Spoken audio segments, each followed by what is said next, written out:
पार्श्वनाथ भगवान की जय। हम सबके राजा राजे गुरुवर श्री विद्यासागर जी महाराज की जय। वर्तमान आचार्य महाराज शास्त्री श्री समय सागर जी महाराज की जय। अध्यापक मुंशी प्रसाद सागर जी महाराज की जय। मुंशी शीतल सागर जी महाराज की जय। पूज्य श्री प्रशांतमती माता जी की जय। पूज्य श्री अंतमती माता जी की जय। पूज्य श्री भ्रमरमती माता जी की जय। श्री निर्मलमती माता जी की जय। पूज्य श्री शुक्रमती माता जी की जय। सभी देव शिष्यारी कौंगी जय। वंदनीय आरिका महकुमत सुशीलमती माता जी की जय। समस्त आरिका संघ की जय। आज का है पावन पुण्य दिन, हम सबके लिए बहुत ऊर्जावान होता है। ऊर्जावान क्यों होता है? इसलिए ऊर्जावान होता है कि आज के दिन हमें विश्व के सबसे अधिक ऊर्जावान व्यक्तित्व, महान व्यक्तित्व ऐसे हम सबके आवाज से आचार्य श्री जी से हम सबको आज दीक्षा मिली थी। संस्कार दीक्षा के संस्कार दिए थे उन्होंने, और आज हमें सौभाग्य प्राप्त हुआ कि उनके शिष्यत्व को प्राप्त किया था।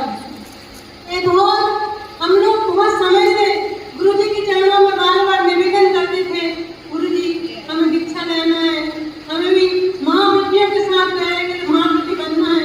इस प्रकार से बहुत बार बार गुरु जी से उन्होंने विनय किया, तब कहीं जाकर के ऐसा पुण्य का अवसर आया कि भूमिका तो सिद्धरापुर से बनने लगी थी, लेकिन बनते बनते जहाँ से की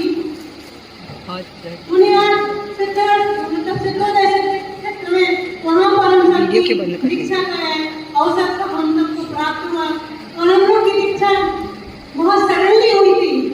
मतलब शाम को 6 बजे फाइनल हुआ था कि हम सबकी दीक्षा होना है। वो आचार्य श्री की तो बहुत बहुत आनंद उपकार है, कैसे उनको उपकार बता सकते हैं, समय कम है। बस हम अपने स्वयं के संस्मरण के माध्यम से आप सभी के चरणों में आप के सामने और सभी के सामने बात रखते हैं। और महाराज जी के बहुत उपकार है, हमेशा बहुत बड़ा प्रसाद भेजते थे। हमेशा गुरु जी के चरणों में रहते थे तो सबसे प्रथम हम सभी का गुरु जी को नमोस्तु निवेदित करते थे, और आदिकाओं का सबके और हम सभी के पास आशीर्वाद आता था। ऐसा ही पुण्य का प्रसाद, आशीर्वाद का प्रसाद हम सबके पास हमेशा भेजते रहते थे। गुरु जी के बारे में क्या बोले, गुरु जी तो एक बहुत महान क्या कोई शब्द ही नहीं उनके बारे में, एक महान व्यक्ति है। कभी भी हम लोग को कुछ होता है तो कुछ भी तकलीफ होती है तो सबसे पहले गुरु जी के चरणों में निवेदन करते हैं, और वो उनके चरणों में निवेदन करने से ही जैसे में होता है ना, वचन निर्मिष्टि होती है। मतलब उनके सामने उन्होंने बोला एक दृष्टि निर्मिष्टि होती है। गुरु जी ने एक बार दृष्टि तो उसको देख लिया, उसका रोग ही दूर हो जाता है। इस सभी के साथ बहुत मतलब आने का मुनि रानी के साथ ठीक है, और सभी स्थापकों के साथ सब जितने हैं सबके साथ अलग अलग अपने अपने संस्मरण है। हम स्वयं का अपने संस्मरण बताएंगे। जब हमारे मतलब केशगंज में की बात असाधक करो बोले, कुछ भी बोलो तो आंखों में बहुत दर्द होता था। मतलब बहुत हमेशा हम एकदम नाक रहती थी, बहुत ज्यादा रहती थी, बहुत जलन पड़ती थी। हमेशा गुरु जी के पास निवेदन करते थे तो आज किसी ने बहुत उपचार भी बताए, और उपचार बताने के साथ साथ डॉक्टर को बताया, इसको देखने बहुत करते रहते थे। और दूसरी में दिमाग के गले में रहता था, तो आज श्री हम दोनों किसी से पहचानते थे कि एक दिन की नाक रहती है और एक जिसके गले में दर्द है, इसी उससे पहचानते हैं दोनों। तो आज श्री से निवेदन करते थे दीक्षा का। सिद्धपरपुर में जब भूमि गमनने लगी तो आज श्री को निवेदन किया कि आचार्य श्री की दीक्षा, तो आज श्री बोल तुम्हारी आंखों में तकलीफ है, तुमने बोला आचार्य श्री आपके आशीर्वाद से ऐसा कुछ भी नहीं होगा तुम्हारे साथ, आंखें नाना कुछ परेशानी होगी जिस प्रकार की, और हम आप संस्कार करेंगे और संस्कार करते ही हमारा रोग पूरा दूर हो जाएगा। ऐसे भावना लगी, और किसी कारण में सिद्धपरपुर में दीक्षा नहीं हुई, और आगे जाकर के फिर वहाँ पर नेमा वर्ष 2000 में कैसा पुण्य अवसर आया। अब अब दीक्षा हो गई, दीक्षा के बाद भी लोग मतलब सुधार तो होने लगा गुरु जी के आशीर्वाद से। और दीक्षा के जस्ट बाद ही हम लोग का थाना में चातुर्मास के बाद गिरनार यात्रा का गुरु जी ने बहुत बड़ा पुरस्कार किया। दीक्षा का सबसे बड़ा पुरस्कार दे दिया।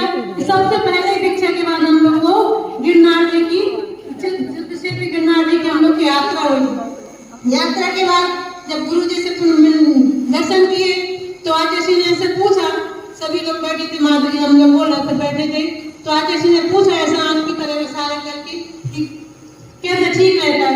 हमने गुरु जी से निवेदन किया कि आचार्य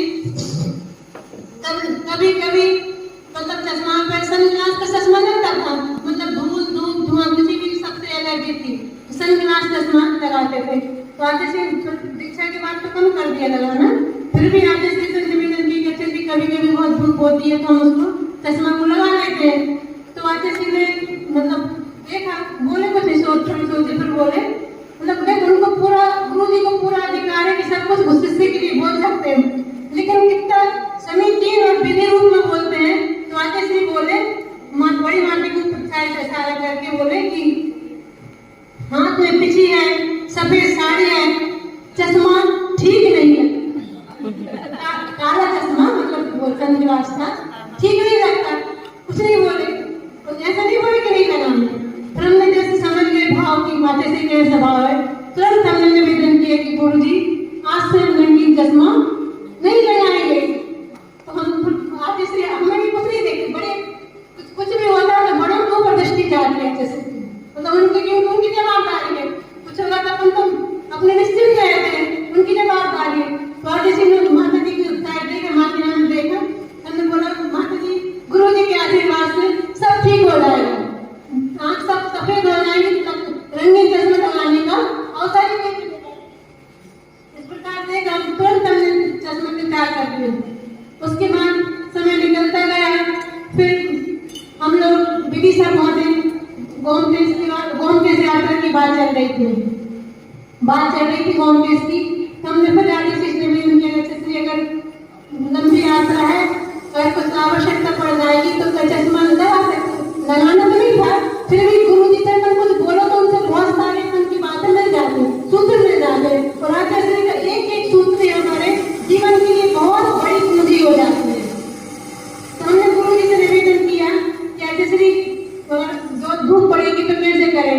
तो आचार्य का यह मतलब रहता है कि हमें ज्यादा साधन की आवश्यकता नहीं करना है, अपने एक मोक्ष मार्ग ऐसा है उसमें साधन की आवश्यकता है, साधन की आवश्यकता नहीं। जितना अपन दूसरे साधनों को उपभोग करेंगे उससे अपने क्या कहते हैं दूसरे अपने स्वतंत्र नहीं रह पाते, अपन अपनी चरिया दूसरे के ऊपर निर्भर हो जाती है।